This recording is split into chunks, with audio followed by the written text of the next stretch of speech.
Hello and welcome to a chat with Sharon.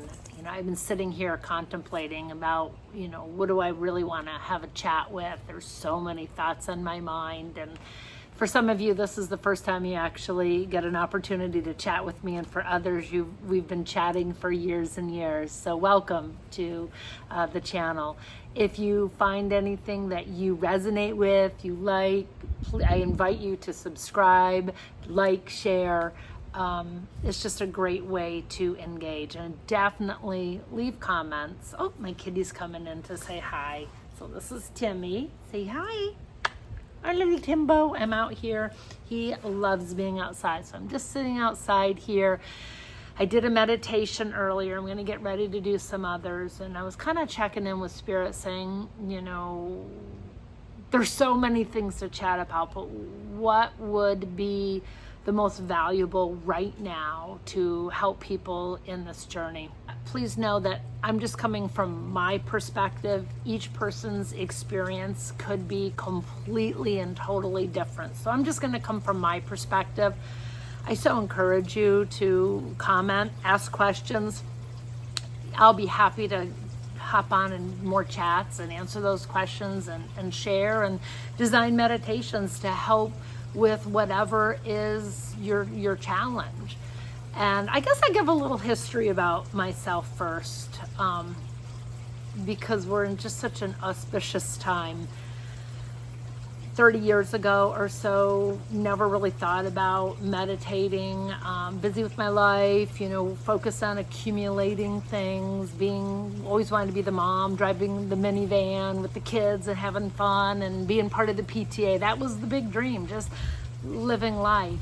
And through a series of tragedies, I ended up losing my son when he was 10 days old. Very, very sad. Something like that, losing a child, just rocks you to the core. It breaks your heart to the point that you're never going to be the same. And I know so many of us have lost loved ones. So I know that you know what I'm talking about, just losing that mom or that dad or that spouse or that child or that person that you love and you have hopes and dreams and aspirations for. And losing my son, there's been many blessings that have come from it, because it's moved me into a direction of life that I would not have normally done. Okay, so one of my teachers would always say, are we a victim or are we a creator? Are we a victim of our experience or are we a creator of our experience? So that is one of my foundational thought patterns and questions that I have. So yeah, that was a blow. And from that, I began becoming curious about the afterlife, what could have been. And that was the thing that triggered my gifts to come in. So now I'm a clairvoyant, I'm a healer, I channel, I tap into my higher self, I ask lots of questions. And so, through the past 30 years, that was the breaking point that opened and pushed me into a new path. So my heart goes out to anybody who is in the beginning stages of that. It's brutal. It's brutal. And that's one of the things that has motivated me to start this channel, to start this process. So I'm vowed to myself to be completely authentic and myself. I have a background in marketing, and I love marketing, and I love sales, and I love all that stuff. And my promise to myself is on this channel, pretty much probably not going to do any of it. I'm just going to be just authentically me, build a tribe, build a community. So you'll just get to see me as I really am and answer questions. Everything is my opinion. Take what you like, leave the rest. And I look at everybody as peers. There is no masters in my mind. They're in this world. If somebody who is my teacher and I learn from, I look at them as a peer that just understands that one thing better than I do now, and we share and engage information. So those are kind of my building blocks, my foundations of who I am, how I got going. About a year ago, I was meditating and I got a message from Spirit and they said, build a library. And I'm like, build a library? Build a library of healing tools and techniques that I've used for years and years in my heart and soul healing practice, clients individually. And flashback, I'm kind of jumping around, but very early on, Spirit will give you a clue of what your journey is and what your forte is. And I'm going back probably 25 years ago. A friend of mine who teaches yoga and worked at an athletic club in Maryland asked me to teach meditation and guided meditation at the athletic club. And some of those people are still my friends. I mean, it is so cool. So what happened at this hoity-toity mainstream athletic club, they had a meditation class and people would come once or twice a week and just come in and I would do journey work for them, helping them clear, relax, cut cords, tap into their higher self. And so it came very naturally to me. I did that work for myself, for my children, my family. My daughter growing up would be like, Mommy, please do some more energy work on me, more guide. And I was like, so it was always a part of my life. Fast forward again to last year, Spirit said to me, build a library. So I was like, okay, I'm not going to promote my channel. I'm not going to do it. I'm just going to upload content that comes from Spirit. I know I don't have to think of it. I might get a thought in my mind of, for example, like guiding people to connect to their higher self, guiding people to cut the cords, guiding people to disconnect from their karma wheel. And then I can just sit down and Spirit will guide it. So that maybe is what makes me unique. I ask a lot of questions and I have the ability to look at a big picture. It's really important for me to create a container where someone can do their own work. So what's the difference between maybe heart and soul healing, guided meditations, and when I worked on a client, on the table? In my early days, I probably used more my own personal energy and transmuting and doing the work. And over the years, I've learned now to be the facilitator, to be a partner, to walk side by side with somebody as they do their own personal healing work. And there's nothing more powerful than teaching somebody how to do it themselves. And what's the beauty of this channel is I'll be channeled a meditation, a guided meditation on a particular topic, and you can come in at any time. You can come multiple times. It's all a gift to you to utilize to help you in your journey. Which brings me to, we're here at a very auspicious time of just craziness. I used to think the world was black and white. It was right or wrong, good or bad, yin or yang.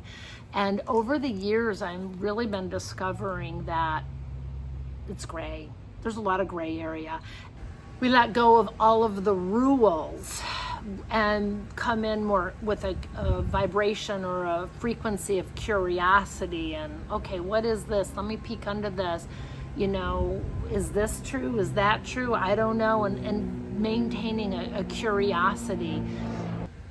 I think our goal right now is to improve on our clarity.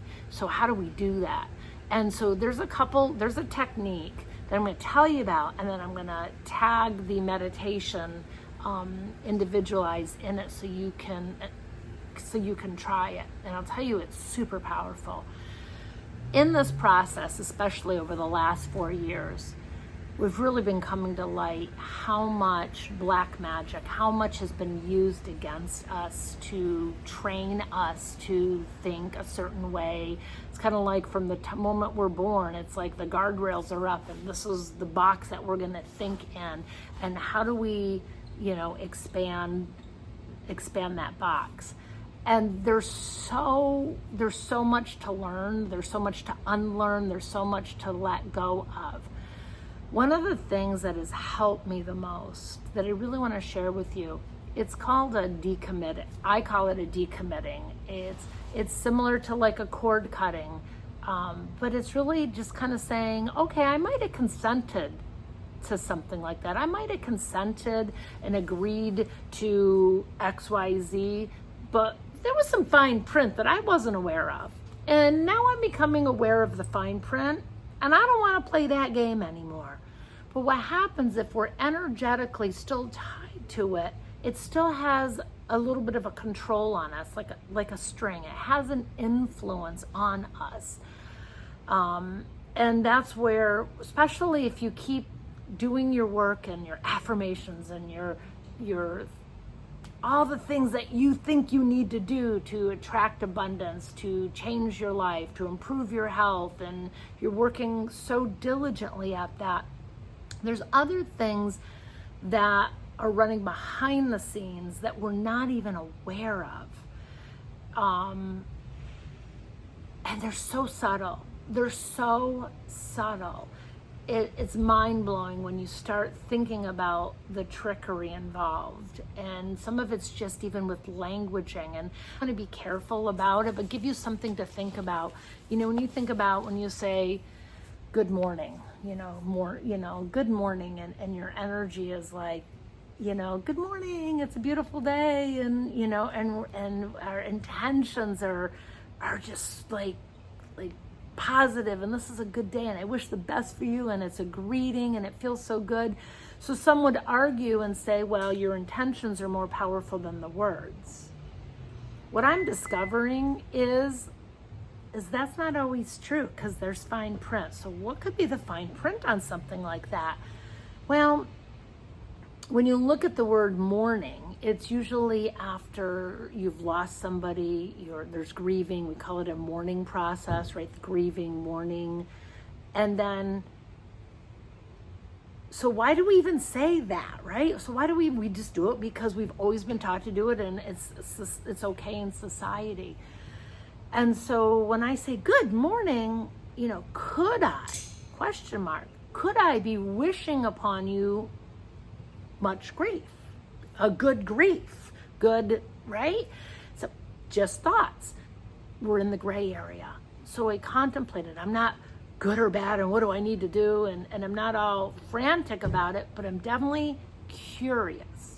So if that was true, and there was fine print behind that, and some people call it that there was a black magic spell that could be tied to that, use your discernment. We're just being curious.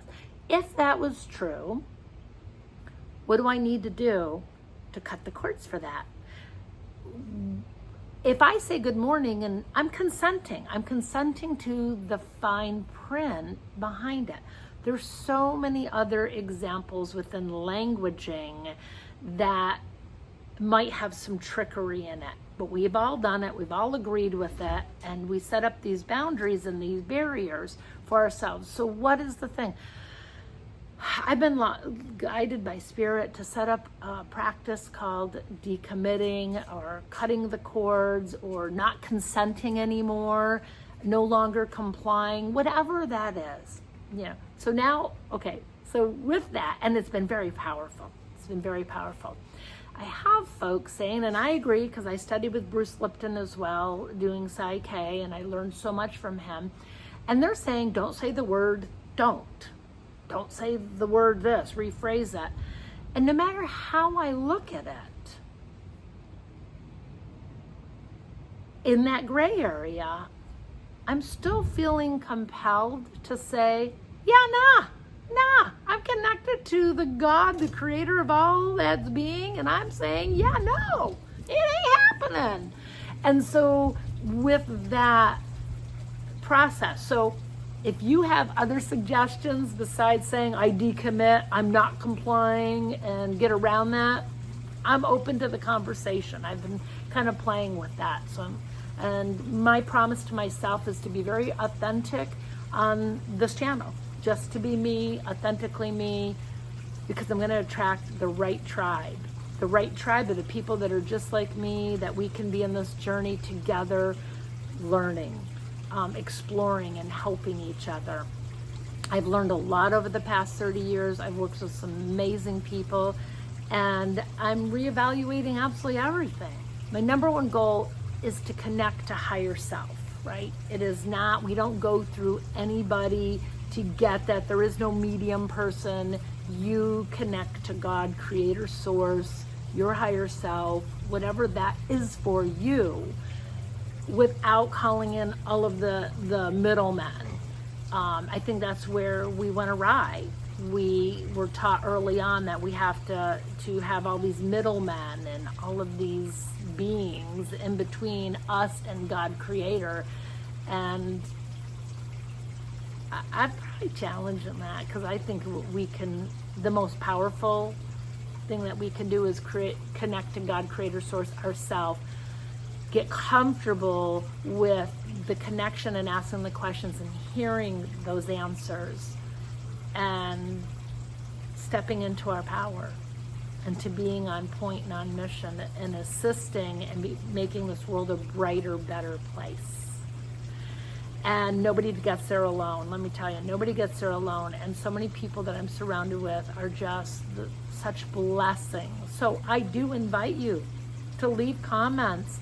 Of course, it would be nice if they were nice, but even if they're not, okay, there's something to think about, to explore. And even, if somebody decides to, I can hear it now, people go, oh my God, there's going to be trolls. Okay, they troll. They declare to the universe that they're a troll. It's not for me to control. It's not for me to control. So I welcome building a community. I welcome your comments.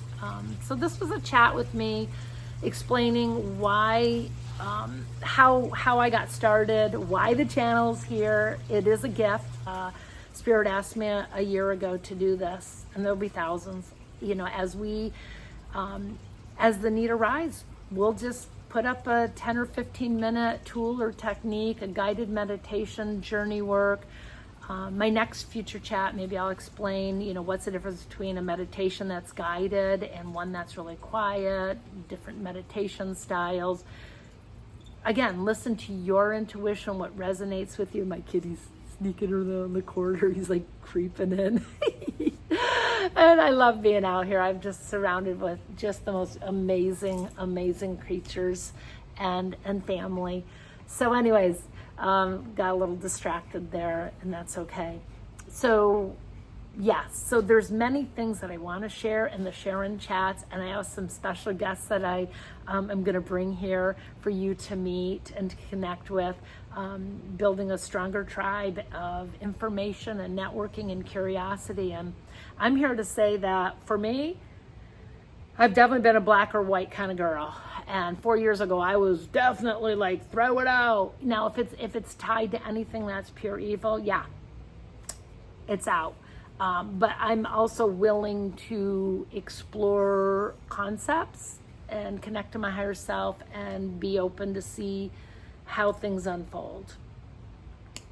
With that, where I'm talking about beliefs and things that we've always been taught. Well, why do we always do that? So hopefully I didn't cause any confusion there on my explanation, because when it does come to things against children and stuff, yeah, I'm pretty hardcore. That's black. That is black. There is a boundary there. So when I'm talking about the gray area, it's definitely more of like the awareness process, the awakening process to maybe things weren't always the way they were. And that covers everything we've learned, whether it was my spiritual teachers I've had in the past, or my mainstream teachers, it's business, money, attraction, law of attraction, how life works. I mean, everything. And it's really empowering to be able to start questioning that. And so as I bring this to an end, I want to encourage you to do the meditation that I will post here next. I'm going to record it as soon as I'm finished with this, and ask Spirit to create a beautiful session for us to help us decommit, to wipe the slate clean, to cut the cords, to give us an opportunity to be more curious and to move forward in each day leaving a gap, letting ourselves expand to perhaps some new learnings, new awarenesses, new abilities coming in. We're living in an amazing, amazing time of awakening and transformation. And if you're watching this, thank you. Thank you so much. I'm glad that we met. I'm glad that we're here together. And I look forward to reading your comments. Please do like, subscribe, share. This is the only way that we can get healing out to the world, is by helping each other. With that, my friends, have a beautiful day. And let's see, what will the meditation be? See, because I'm there. I'm here in the present, in the moment. It will be letting go of past commitments. Thank you for that, Spirit. Letting go of past commitments. We've committed to so much that creates so much suffering in our life, and we don't even know it. It's time that we end our energy being used against us. With that, my friends, have a beautiful, blessed day. And thank you for being here with Sharon Chats.